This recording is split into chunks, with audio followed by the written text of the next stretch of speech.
ፍርድ ቤት ምንድነው የተፈጠረው? በቀነኒ ዙሪያ አንዱዓለም ጎሳ ላይ። ሰላም ጤና ይስጥልን። ሚኪያስ ታቦር ነኝ። ይህ አዲሱ ቻናል ነው። ሚኪ ታቦር ኢንፎ ኦፊሻል ቻናላችን ስለሆነ ሰብስክራይብ በማድረግ ቤተሰብ ይሁኑ። በዚሁ ቻናል የምተላለፈው ወቅታዊና ተአማኒ ወይም ሚዛናዊ መረጃዎችን ብቻ ነው። ለዚህ ቁም ነገር አዘል ቻናል አዲስ ከሆናችሁ ሰብስክራይብ በማድረግ ቤተሰብ ይሁኑ። እስከ መጨረሻው እንድታደምጡኝ በትህትና ጠይቃለሁ። በኢትዮጵያ ታሪክ በጣም በሚገርምና ለየት ባለ መልኩ በተለይ በኦሮሞ ባህል ዙሪያ ማስተዋወቅ ዙሪያ በብዙ ሚሊዮኖች ተመልካቾችን ያገኘው ከባዱ ተጽዕኖ ፈጣሪ ወጣት ነው ቢባል አንዱዓለም ጎሳ የማይካድ እውነታና ሀቅ ነው። አንዱዓለም ጎሳ አሁን ከመጡት የኦሮሞ አርቲስቶች መካከል ወደ ፈርቀዳጅነት ደረጃ ላይ የመጣ ይመስላል። በተለይ ታሪኮችን በደንብ በማጥናት ዘፈን በመስራት የምታወቀው አንዱዓለም ጎሳ አልፎም ከነጠላ ስራዎቹ በአልቤም ደረጃ መከሰቱ በርካታ ኢትዮጵያኖችንም ሲያስደምም ነበር። አያንቱ የሚል መጠሪያ ያለው አልቤም በጣም በሚደንቅ ሁኔታ ዩቲዩብ ላይ ብቻ በድምጽ የጫኗቸው ያለ ክሊፕ የሰራቻቸው ዘፈኖች በብዙ ሚሊዮን ተመልካቾች እያስገኘለት ይገኛል። በኤምፒ3 ትራክ ወይም በኤምፒ3 ትራክ በአደባባይ የለቀቀ ዘፈን አብዛኞቹን በአጭር ጊዜ ውስጥ በብዙ ተመልካችነት ወደ ፊት ለፊት ይዞ እየመጣበት እንደሆነ ጨምረም ነው። አንዱዓለም ጎሳ የትዳር ህይወቱን በማስመልከት እስካሁን ድረስ በይፋ ባይጋቡም አንድ ላይ ነበሩ። እጅግ አሳዛኝና ልብ የሚነካ የቀነኒ ህልፈት ሰሞኑን እንደምታወቀው ቀነኒ አዱኛ አርባ ምንጭ ዩኒቨርሲቲ በጣም በሚገርም ሁኔታ በራሷ ጥረትና በራሷ ብቃት ተመርቃ የወጣች ተማሪ ነች። አርባ ምንጭ ዩኒቨርሲቲ እዛ የተማሩት በእሳት የተፈተነ ወርቅ ማለት ይቻላል የአርባ ምንጭ ዩኒቨርሲቲ ተማሪ አብዛኛው። ምክንያቱም ኢትዮጵያ ላይ በትምህርት ጥራት ከምታወቁት ዩኒቨርሲቲዎች መካከል አንዱ አርባ ምንጭ ዩኒቨርሲቲ ነው። በርካቶች በሚጫሩበትና ወይም በሚባረሩበት ዩኒቨርሲቲ ውስጥ በጣም በሚገርም ሁኔታ ያን ሁላ ተቋቁማ ያለፈች ጀግና ሴት ናት ብትባል አይገርምም። ታዲያ ያን ፈተና ሁላ ተቋቁማ ከዛም አንዱዓለም ጎሳ ጋር የፍቅር ግንኙነት ጀመረች። ታዲያ በማህበራዊ ሚዲያ ላይ ያው በይፋ ባይጋቡም ጋብቻቸውን ይናገራሉ። ሁኔታዎችም በጣም ይዋደዳሉ፣ ይፋቀሩ ነበር። ታዲያ መሀል ምን ተፈጠረ? መሀላቸው ላይ የተፈጠረው ክፍተት ወይስ ምንድነው በማለት ነው በርካቶችም ሲገልጹ የነበሩት። አንዳንዶቹ ሀሳብ የሚያነሱት አንዱዓለም ጎሳ ይደበድባት ነበር በማለት ነው። ሌሎቹ ደግሞ ኧረ ውሸት ነው፣ ይህ የሰይጣን ወሬ ነው፣ አንዱዓለም አይደበድባትም፣ በጣም ነው የሚያፈቅራት፣ በጣም ነው የሚፋቀሩት፣ እንዲያውም ቀለበት አስሮ ለጋብቻ አጭቷታል በማለትም በአደባባይ በርካቶችም ሲመሰክሩም ነበር። ታዲያ አባትዮ ምን አሉ?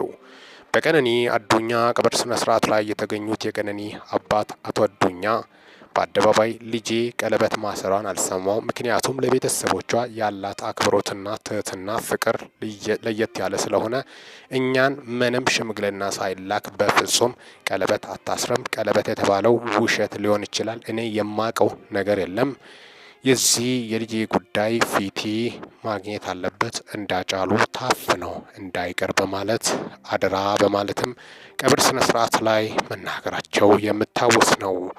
ታዲያስ አንዱዓለም ጎሳና ቀነኒ መካከል ፍቅር ነበራቸው ወይ በሚል ዙሪያ ቀነኒ አዱኛ አንዱዓለም ሌላ ሴት እያየ ነው፣ ቪዲዮችንም እያመጣ ለኔ እያሳየ ነው በማለት ብዙ ጊዜ ከጓደኞቿ ጋር ስታወራ ነበረች፣ ተስፋ መቁረጥ ውስጥ ነበረች በማለትም በርካቶችም በዛው ልክ ደግሞ እንዲህ ሀሳብ የሚያቀርቡትም አልጠፉም።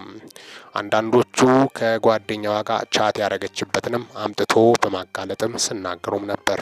ታዲያ በቀነኒ ህልፈት ዙሪያ አንዱዓለም እጁ አለበት በማለት በርካቶች ሲገልጹ ደግሞ ሌሎች ደግሞ እጁ የለበትም፣ ፊቲ እስኪወጣ ሁሉም በትዕግስት መጠባበቅ አለበት ሲሉም ተስተውሏል። አንድ ሴት ደግሞም ራሷን ለማጥፋት ራሱ ወንድየው ምክንያት ከሆነ ራሱ ተጠያቂ ነው ባይገላትም በማለት የሚያነሱትም አልጠፉም። ምክንያቱም ቀነኒ አዱኛ በአንዱዓለም ጎሳ ምክንያት እሷ እያፈቀረችው ለመራቅ ለመሸሽ ከሞከረ ራሷን ካጠፋች ለዛም እሱኑ ተጠያቂ በማለት የሚያነሱትም አሉ። በዛ ዙሪያ እንግዲህ አጠቃላይ ፍርድ ቤቱ ይህን ሁላ ምርመራ እያጠናከረና አንዱዓለም ጎሳ በፖሊስ ታጅቦ ነበር በቀብሯ ላይ የተገኘው። የመጣለት ፈተና እጅግ አስቸጋሪ፣ ባልተጠበቀ ጊዜና ሰዓት ወደ ሰው ህይወት የሚመጣ መከራ አለፈልኝ ሲል ሰው ብዙ ፈተና ያጋጥመዋል። እነዚህ ጥንዶች ደስተኛሞች ናቸው ብሎ በርካቶችም የቀኑበት ፍቅራቸው ነበር በማለት በርካቶቹ ሀሳባቸውን ሲገልጹም ተስተውሏል። አንዱዓለም ጎሳ በጣም በሚገርም ሁኔታ በማህበራዊ ሚዲያ ብዙ ፈተናዎችን ተፈትነው ለዚህ ደረጃ ያበቃ ተጽዕኖ ፈጣሪ አርቲስት ነው። በተለያዩ አይዶሎች ላይ ተወዳድሮ በአማርኛም ዘፈኑን ብቃቱን ያሳየበት ድንቅ ብቃት ያለው ልጅ ነው። ብዙ ውጣ ውረዶችን ጋሪ እስከ መስራት ብዙ ፈተናዎችን ያለፈው ከሞት አፋፍ የተረፈው በጋሪ አደጋ ሞቼ ነበር በማለት ለትንሽ ነው የተረፍኩት በማለትም ነው የህይወት ውጣ ውረዱን ተሞክሮን ለበርካቶች ሲያጋራ አንዱዓለም ተስፋ መቁረጥ በፍጹም አያውቅም። እጅ መስጠት በፍጹም አያውቅም። በጣም በሚገርም ሁኔታ ያን ሁላ ፈተና ተቋቁሞ በአርቲስትነት ደረጃ በኦሮሞ ፈርቀዳጅ አርቲስቶች መካከል አንዱ ሊሆን መቻሉ በአደባባይ ላይ የወጡት መረጃዎች ያሳያሉ። በተለይ ግጥምና ዜማ በአሰራሩ ዙሪያ ህዝቡ የሚወደውን አይነት በጣም በሚገርም ሁኔታ ታሪኮችን በማጥናት እንጂ ዝም ብሎ ከመሬት ተነስቶ ዘፈን እንደማይሰራ በርካቶቹ ስለሱ ይመሰክራሉ። ታዲያስ በአሁኑ ሰዓት አንዱዓለም ጎሳ እስር ቤት እንደሚገኝ ጀመረም ነው። በጸጥታ ኃይሎች ታጅቦ ቀብሯ ላይ ደርሶ እርሞን ማውጣቱ የምታወስ ነው። ሌሎች ደግሞ የምሩት ቀነኒ አዱኛ ነፍሰ ጡር እንደነበረችና ከሞቷ በፊትም ሙሉ ጤንነትና ሰላም ላይ እንደነበረች አልፎም ደግሞ እሷ ልደቷን ዝግጅት ላይ እንዳለች ጨምረም የደንበኛዋ የካሜራ ደንበኛ ወንዴክስ ስቱዲዮ ለዚህ ደረጃ እሷ ናት ያበቃችኝ፣ በእሷ ህልፈት የተሰማኝን ሀዘን ጥልቅ ገልጻለሁ በማለትም ነው። ከፈለጋችሁ በቪዲዮ አስደግፌ አመጣለሁ በማለትም ወንዴክስ ስቱዲዮ መግለጽም አይዘነጋም። ታዲያ ቀነኒ አዱኛ ራሷን አጥፍታ ወይስ በሰው እጅ የሚለው ዙሪያ ፖሊስ አንዱዓለም አዱኛ ከቀብር ስነ ስርዓቷ በኋላ ፍርድ ቤት ከቀረበ በኋላ ለ13 ቀን እስር ቤት እንዲቆይ ወስኗል። ጠበቃው በከፍተኛ ክርክር ነጻ እንዲወጣና 13 ቀኑን ውጪ ሆኖ እንዲከታተል ለማድረግ የተቻለውን ሁሉ አድርጎ ነበር። ፍርድ ቤቱ እምቢ ብሏል። የፍርድ ቤቱ ውሳኔ እስር ቤት ሆኖ እንዲከታተልና ነገሮቹ በቂ የሕክምና ውጤቶች እስኪታዩ ድረስ አንዱዓለም ማረሚያ ቤት እንዲቆይ ተወስኗል በማለትም የወጡት መረጃዎችን የፖሊስ መግለጫ አዲስ መግለጫዎችን በማስመልከትም ነው ለእናንተ ይዘንላችሁ የመጣ ነው። ያም ሆነ ይህ ከ13 ቀን በኋላ ውጤቱ እስኪ ምን ይሆን ምን ፍርድ ቤቱ የሚሰጠው ብይን ሊኖረው ይችላል። አጠቃላይ ያን በማስመልከት በቂ ማጣራት እስኪደረግበት ድረስ ማረሚያ ቤት ሆኖ ይከታተል በማለትም ነው። ብዙዎችም ያው የወጡት መረጃዎችን በማስመልከትም ለእናንተ ይዘንላችሁ የመጣ ነው። የቀነኒ አዱኛ ህልፈት ገና በለጋ እድሜዋ ማለፏ በርካቶችን እንዳሳዘነና ልብ እንደሰበረ እንባ እንዳራጨ ጭምርም በርካቶችም ሀዘናቸውን እየገለጹ እንደሚገኙ ጭምርም የአደባባይ መረጃዎችና እውነታዎች ናቸው።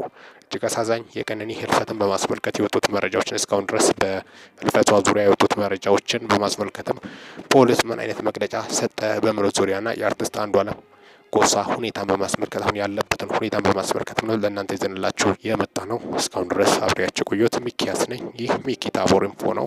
ለዚህ ቁም ነገር አዘል ቻናል አዲስ ከሆናችሁ ሰብስክራይብ ማድረግ በፍጹም እንዳይረሳ።